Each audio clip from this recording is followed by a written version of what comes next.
हाँ जी, ये fourth video जो थोड़ा सा पेंडिंग है हमारा एस ब्लॉक एलिमेंट्स के लास्ट वीडियो में से some important compounds of the S block elements में से सेकंड डे के। तो कंपाउंड्स में calcium oxide, calcium hydroxide, calcium sulphate, calcium carbonate और सीमेंट। तो एनसीईआरटी लिख रही है कि हमें अगर कैल्शियम ऑक्साइड के बारे में बात करनी है, कैल्शियम ऑक्साइड के बारे में डिस्कशन करना है, जिसको कि आप क्विक लाइम बोलते हो। It is prepared on commercial scale by heating limestone. वो तो कैल्शियम जो हमारा कार्बोनेट है उससे हीट करके तो ये बन ही जाएगा, क्लियर ना। In a rotary kiln in at 1070 to 1270, अगर आप कैल्शियम ऑक्साइड बनाना चाहते हैं तो कैल्शियम कार्बोनेट को हीट करके ये बन ही जाएगा 1000 डिग्री सेंटीग्रेड पे। तो कैल्शियम ऑक्साइड, अब कैल्शियम हाइड्रोक्साइड एक्चुअली में हमारा टारगेट था। चलो रिवीजन कर लेते हैं। जो CO2 है इसे बनेगी, माइनस CO2 होगी इसको 1000 डिग्री पर हीट करने पर। उसका रिमूवल फिर हम लोग कर सकते हैं जी बेस की हेल्प से।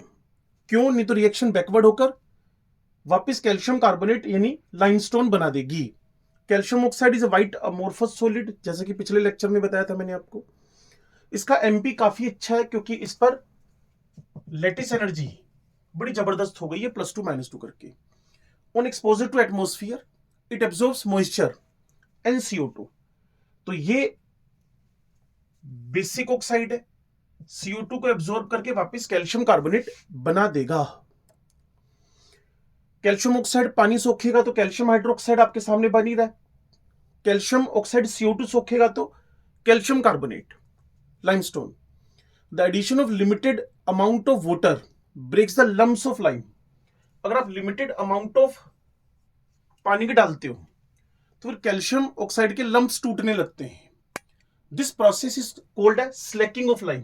तो क्विक लाइम से स्लैक लाइम बनने का प्रोसेस हुआ। Quick lime slaked with soda gives solid soda lime. वो आपको पता है, NaHCO इकट्ठा करके हम सोडा लाइम बोलते हैं डिकार्बोक्सिलेशन प्रोसेस में। ये मॉइस्चर वगैरह CO2 वगैरह एब्जॉर्ब करने में काम आता है। और ये NaOH जो बेसिक मीडियम प्रोवाइड करता है। Being a basic oxide it combines with acidic oxide at high temperature. जैसे कि मैंने आपको कैल्शियम ऑक्साइड CO2 एब्जॉर्ब करता दिखा रखा है। पिछले वीडियो में इसको SiO2 और P4O10 एब्जॉर्ब करता हुआ दिखाया था। CO बेसिक है, SiO2 से रिएक्ट करेगा, SiO3 बनेगा। CO P4O10 से रिएक्ट करेगा, Ca3 PO4 होल ट्वाइस बनेगा। ठीक होगी बात।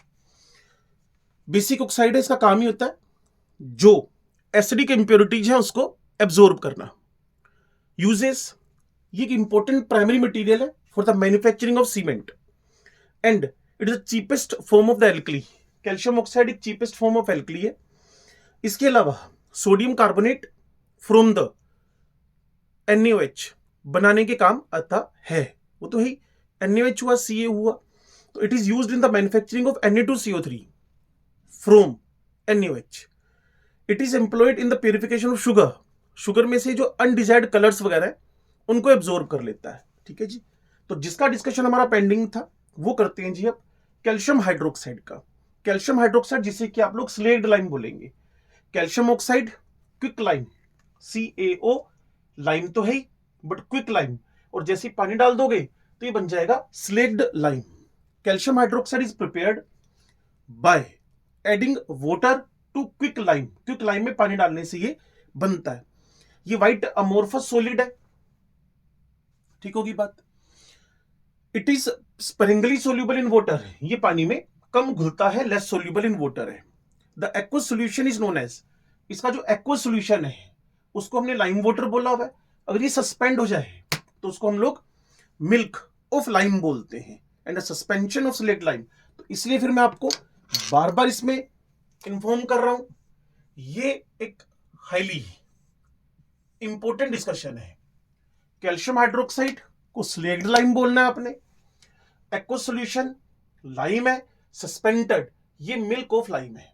कैल्शियम हाइड्रोक्साइड मेरे पास एक्वस तो पानी जोड़ देना, सस्पेंडेड सस्पेंडेड तो मिल्क ऑफ लाइम बोल देना। ठीक है जी।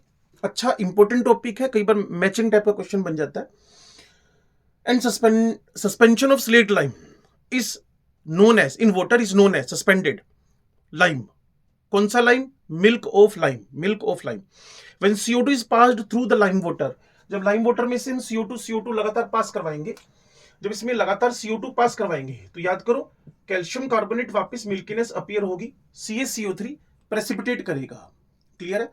मिल्कीनेस अपीयर होगी कैल्शियम कार्बोनेट बनने की वजह से. तो कैल्शियम हाइड्रोक्साइड में CO2 डाला, वो मैं आपको ढेरों बार बता चुका हूं. CO2 डालते ही कैल्शियम हाइड्रोक्साइड कैल्शियम कार्बोनेट देगा, कैल्शियम ऑक्साइड कैल्शियम कार्बोनेट देगा. आपने इसको रटना मत समझना, कार्बन इसमें है नहीं तो कैल्शियम कार्बोनेट बन जाएगा और मिल्कीनेस अपीयर होगी, जो कि हम कार्बन डाइऑक्साइड के टेस्ट में करते हैं.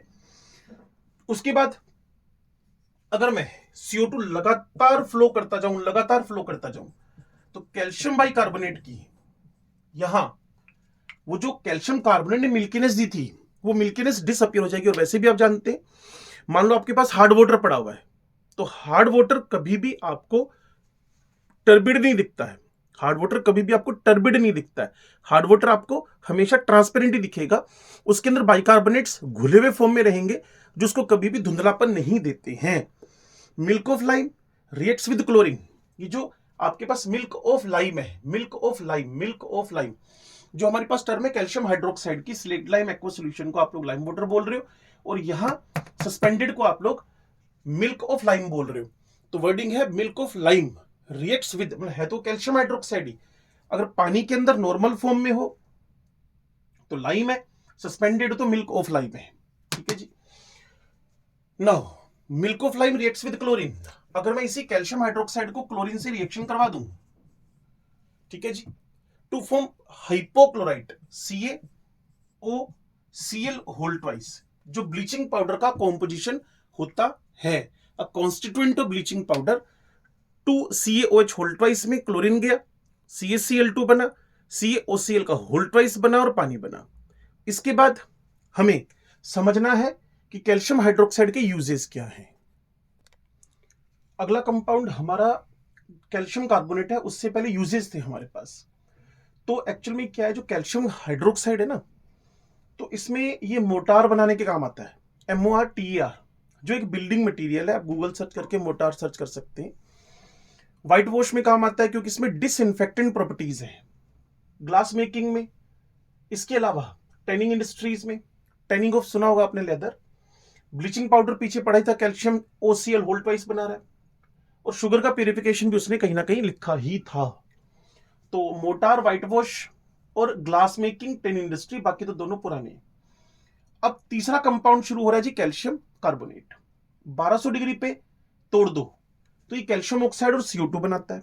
वो तो पुरानी बात हो गई है, नई बात कुछ नहीं है. तो आप इसको फाइनल राउंड के लिए हटा सकते हो. काट नहीं रहा, गलत नहीं है, हटा सकते हो. क्योंकि अगर आपने एस ब्लॉक पढ़ा है, कैल्शियम कार्बोनेट की हीटिंग पढ़ी है, तो CO2 आएगा. ये व्हाइट प्लफी पाउडर है, थोड़ा सा इसको मार्क कर सकते हो. इसको लाइमस्टोन भी बोलते हो, चोक भी बोलते हो, मार्बल भी बोलते हो, सब पुरानी टर्म है. और पानी में घुलने की तो कोई वजह ही नहीं है, बार बार आपको बोलते हैं हार्डनेस इन वाटर में.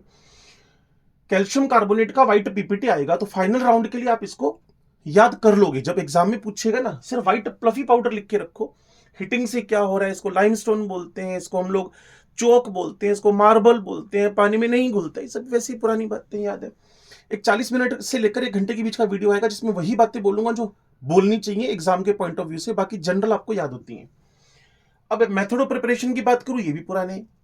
कैल्शियम हाइड्रोक्साइड में CO2 डाल दो, ये बेस है, ये एसिड है, एक्सेस मत डाल देना, फिर आपको CO2 का टेस्ट याद आ जाएगा. तो कैल्शियम कार्बोनेट और वाटर बन जाएगा. कैल्शियम क्लोराइड में Na2CO3, तो देखो एक्सचेंज हुआ है कैटायन एनायन का. कैल्शियम कार्बोनेट बन गया, NaCl बन गया. और अगर कैल्शियम कार्बोनेट पे वापस HCl डाल दो, क्योंकि इसमें वीक एसिड है और स्ट्रॉन्ग बेस है, तो स्ट्रॉन्ग एसिड इस वीक एसिड को स्ट्रॉन्ग एसिड, इस वीक एसिड को स्ट्रॉन्ग एसिड रिमूव कर देगा, CO2 को रिमूव कर देगा. और अगर आपको जनरल बात करनी हो तो कभी भी कैल्शियम को क्लोराइड के साथ CO3 को हाइड्रोजन के साथ रिएक्ट करवा सकते हैं. सेम विद H2SO4 हो गया. तो कॉमन सी बातें जिसको आप अगर सिर्फ व्हाइट प्लफी पाउडर याद करके जाए और पेपर में कोई रिएक्शन आ जाए तो आप इजीली हिट मार देंगे, ऐसा मुझे कॉन्फिडेंस है, क्योंकि आपने इससे पहले का मटेरियल ढंग से पढ़ा हुआ है. ठीक है जी. कैल्शियम हाइड्रोक्साइड CO2 दिया नॉट इन एक्सेस तो कैल्शियम कार्बोनेट बन गया। कैल्शियम क्लोराइड को Na2CO3 दिया, एक्सचेंज होकर कैल्शियम कार्बोनेट बन गया। Calcium carbonate strong base weak acid का सोल्ट है, उसको आपने कोई भी एक स्ट्रॉन्ग एसिड दिया, कटक कटक टूट गया और CO2 वाटर बन गया। इतनी सी कहानी है इसके अंदर, कोई बहुत हैवी काम नहीं है। देखो जब इसके यूजेस की बात करोगे ना आप लोग, तो बिल्डिंग मटेरियल मार्बल आपको पता ही, आपके घर में भी लगा होगा, आसपास में ये लगा होगा, ढेरों रिलीजियस प्लेसेस पे लगा होगा। क्विक लाइम बनाने के काम आता है, तो 1200 केल्विन के आसपास टूटता ही है। तो दो ऊपर की बातें, ये मार्बल के फॉर्म में यूज हो रहा है, काटा जा सकता है, ठीक है ना, पीछे बोला ही था आपको, चोक, मार्बल, लाइमस्टोन, तो क्विक लाइम बनाने में काम आ रहा है, कई बार रिएक्शन आ चुकी है तो इसको काटा जा सकता है। इसके अलावा ये हमारी आयरन की मेटलर्जी में फ्लक्स की तरह से यूज हुआ था, बिल्कुल है, क्योंकि सिलिका की इंप्योरिटी थी। करने को इसको याद कर लो, दो जगह काम आ जाएगी बात। कैल्शियम कार्बोनेट का जो प्रेसिपिटेट है स्पेशली प्रिपेयर्ड, वो हाई क्वालिटी पेपर बनाने में, इसके अलावा एंटासिड भी है, mild abrasive in the toothpaste. Toothpaste करते हैं ना आप लोग, तो व्हाइट कलर की टूथपेस्ट के अंदर कैल्शियम कार्बोनेट को डालते हैं, इसलिए कई बार बोलते हैं ना कि इसमें वेज है, ये नॉन वेज नहीं है। लोगों को लगता है हड्डियों को, बोन्स को पाउडर बनाकर कैल्शियम कार्बोनेट उसमें डाला जाता है, तो उसके लिए कंपनी अपना प्रोडक्शन करती है कि वो हमारा जो कैल्शियम कार्बोनेट है, वो जो माइल्ड अब्रेसिव आपने टूथपेस्ट में यूज किया है, वो बोन्स से नहीं आया हुआ। च्युइंगम, कभी आपने च्युइंगम खाई तो उसके ऊपरी लेयर बनती है ना जो, वो chewing gum. Filler in the cosmetics, cosmetics का वजन बढ़ाना मेन इंग्रेडिएंट्स के अलावा, तो वो आपके पास कैल्शियम कार्बोनेट का ही बनता है। तो टूथपेस्ट से लेकर, मुंह से लेकर, यानी मुंह के अंदर से लेकर मुंह के बाहर तक, दोनों जगह काम आ रहा है। फिर आप च्युइंगम चबा रहे हो, उसमें काम आ रहा है। पेट के अंदर चला गया, एंटासिड काम आ रहा है। तो चारों चीजें कैल्शियम कार्बोनेट आ रही हैं, और इसके अलावा फिर उसके बाद लिख रहे हो तो हाई क्वालिटी पेपर बनाने में काम आ रहा है। फिर आप किसी फैक्ट्री में गए, वहां आयरन की मेटलर्जी चल रही थी, वहां ये फ्लक्स के फॉर्म में काम आ रहा है। इसके अलावा क्विक लाइम बनाने में और बिल्डिंग मटेरियल, कहीं भी आप रिलीजियस प्लेस पे जा रहे हो, अपने घर में हो, तो आपके जो बैकयार्ड या जो फ्रंट है वहां का, या फ्लोर है आपका, वो किसका बनता है, मार्बल का बनता है, उसमें काम आ रहा है। ठीक है जी। देखो जो अगला आपका इंपोर्टेड कंपाउंड है, वो है calcium sulphate, plaster of Paris आप इसको बोलते हो, और CSO4 डॉट हाफ वाटर, इसका मतलब कैल्शियम सल्फेट हेमीहाइड्रेट, जिसको कि आप बाद में POP, प्लास्टर ऑफ पेरिस बोलने लगते हो, है क्या जी। जिप्सम, राजस्थान में बीकानेर बहुत अच्छा सोर्स है जिप्सम का, कभी गूगल सर्च करके देखना, जिप्सम। तो CSO4.2 वाटर जिप्सम है, 120 डिग्री तक, 120 डिग्री सेंटीग्रेड तक, ये अपना 75% वाटर, दो में से 1.5 रिलीज करिए, तो CSO4 dot half water minus 1.5 water होने से बना। इसी को और करके डबल कर दो, इसको भी डबल कर दो, तो CSO4 होल ट्वाइस वाटर करके भी लिखा जा सकता है। अगर टेम्परेचर 393 से ऊपर कर दें, तो सारा के सारा क्रिस्टलाइन वाटर वहां से रिमूव हो जाएगा, तो उसको हम लोग dead burned plaster, dead burned plaster, dead burned plaster बोलते हैं। सारा के सारा पानी इसका उड़ चुका है। अब इसमें एक रिमार्केबल प्रॉपर्टी एंटर कर जाती है, सेटिंग विद वाटर। जब आप इसी POP को पानी में ऐड करते हो एक एडिक्वेट क्वांटिटी, तो पहले ये प्लास्टिक मास बनता है, फिर 5 से 15-20 मिनट में पहले तो ये लचीला सा रहता है, उसके बाद 5 से 15 मिनट में ये हार्ड मास में कन्वर्ट हो जाता है। फ्रैक्चर आपने किसी को देखा हो या आपके भी कभी हुआ हो, तो उस पर प्लास्टर ऑफ पेरिस चढ़ाया जाता है। प्लास्टर ऑफ पेरिस किस लिए चढ़ाया जाता है, मैंने इसलिए बोला इसको, बोन के फ्रैक्चर में, ताकि वो जो बोन है अपनी पोजीशन से हिल ना पाए, इतना ही हार्ड मटेरियल बन जाएगा।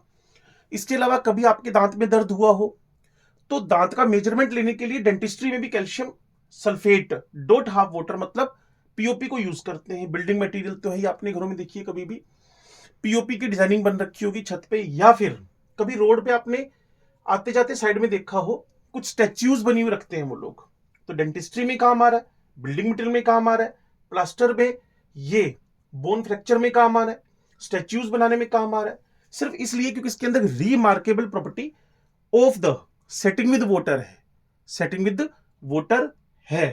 ठीक है जी। तो calcium sulphate dot two water बोले तो कह देना जी ये है gypsum. Calcium sulphate dot half water बोले तो बोल देना जी ये है POP।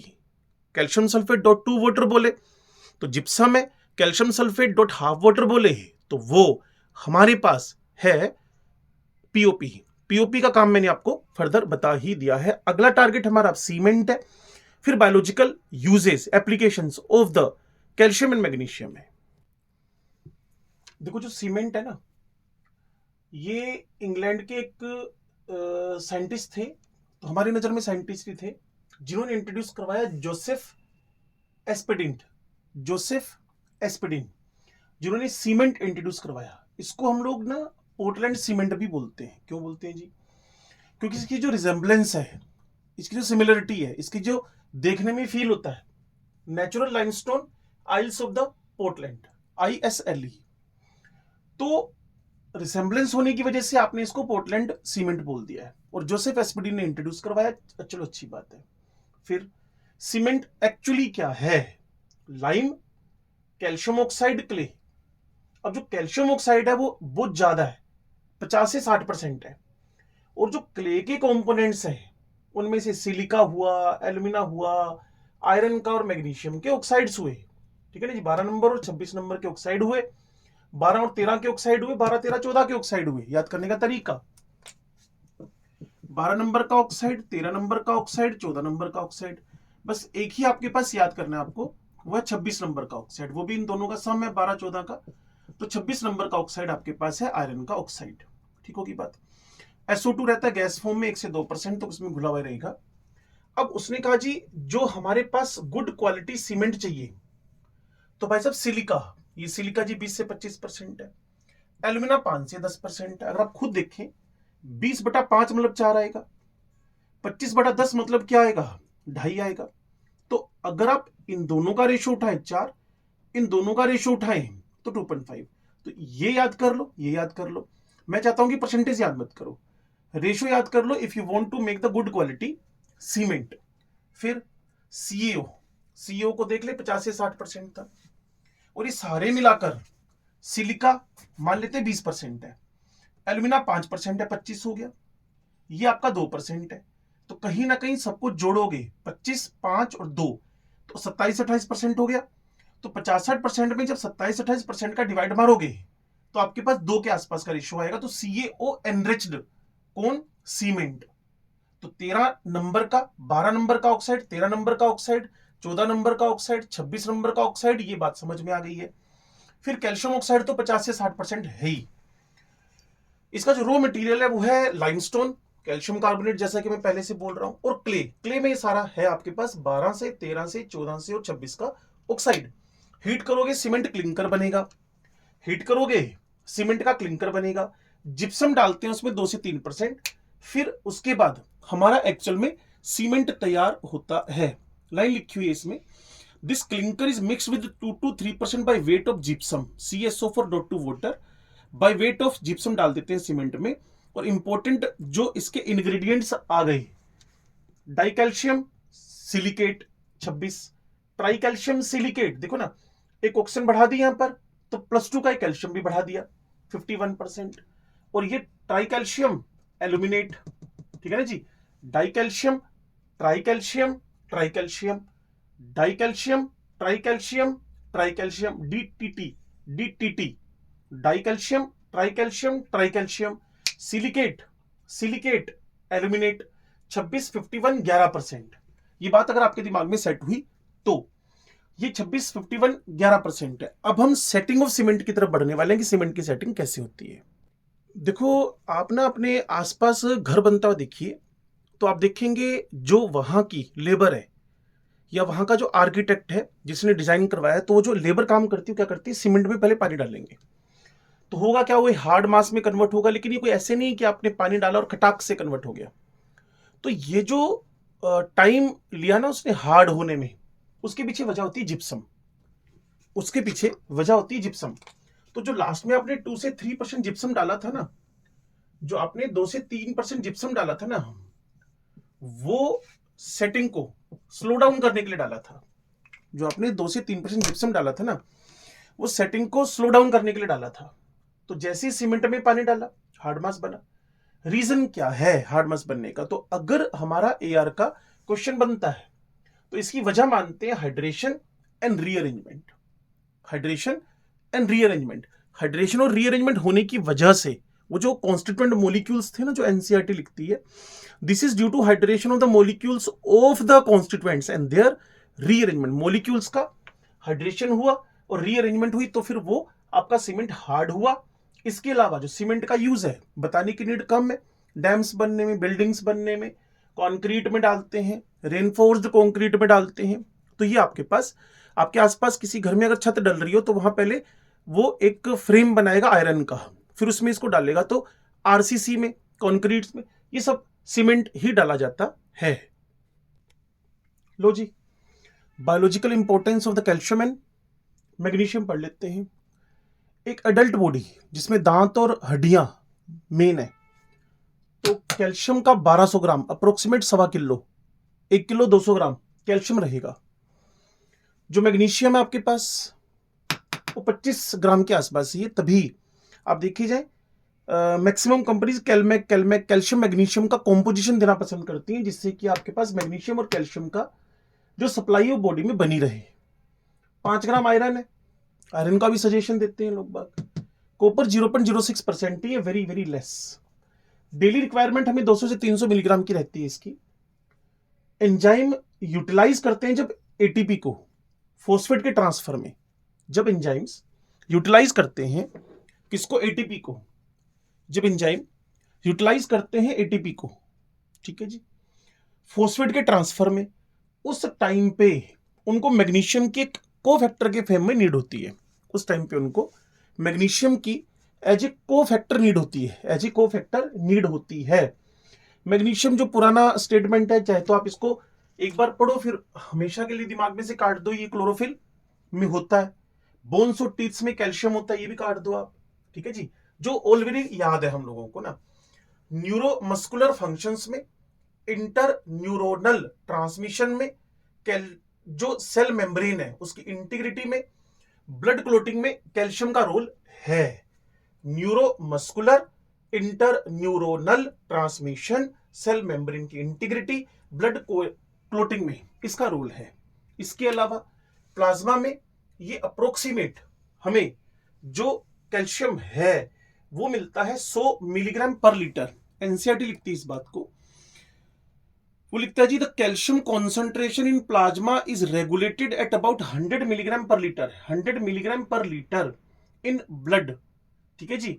और अब अगर हम